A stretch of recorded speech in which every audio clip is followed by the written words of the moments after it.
হ্যাঁ, মা ষোড়শী।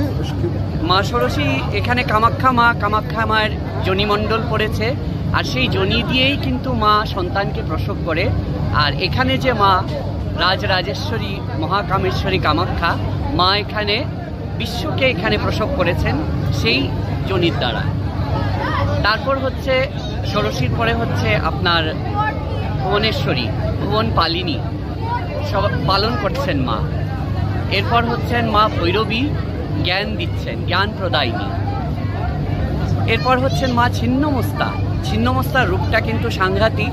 মা কিন্তু নিজের মস্তক ছিন্ন করে তার রুধির ধারা তার সন্তানদেরকেও খাওয়াচ্ছেন, নিজেও পান করছেন।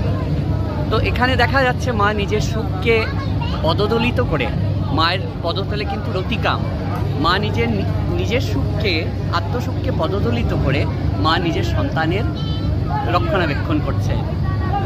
এরপর ছিন্নমস্তার পর আমার আসছে ধূমাবতী, যেখানে মা প্রচণ্ড উগ্রা।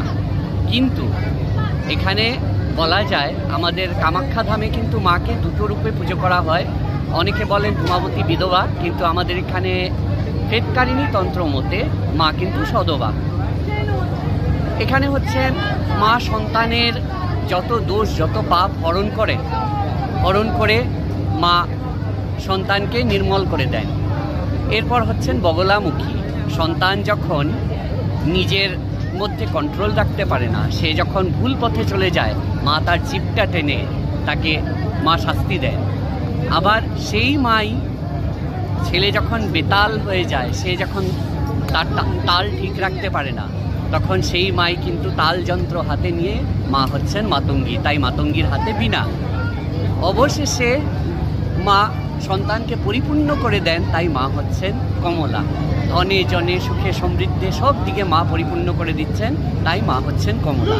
এখানে কমলা মানে লক্ষ্মীরূপে পূজিতা। হ্যাঁ হ্যাঁ হ্যাঁ, লক্ষ্মীরূপে পূজিতা, সেটাই। কারণ মা কমলা যদি না থাকেন তাহলে আমাদের কোনো কিছুই পরিপূর্ণ কোনোদিন হবে না। তাই মা আমাদেরকে একদম সম্পূর্ণভাবে উনি করে দিচ্ছেন।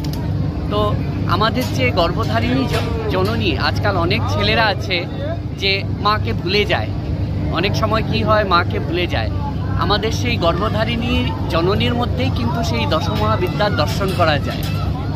এক একটা রূপে মাকে কিন্তু দর্শন করা যায়। সেই মায়েরও কিন্তু স্বভাবটা ঠিক এই দশমহাবিদ্যার প্রতিটা রূপের স্বভাবের সাথেই মিল খাচ্ছে।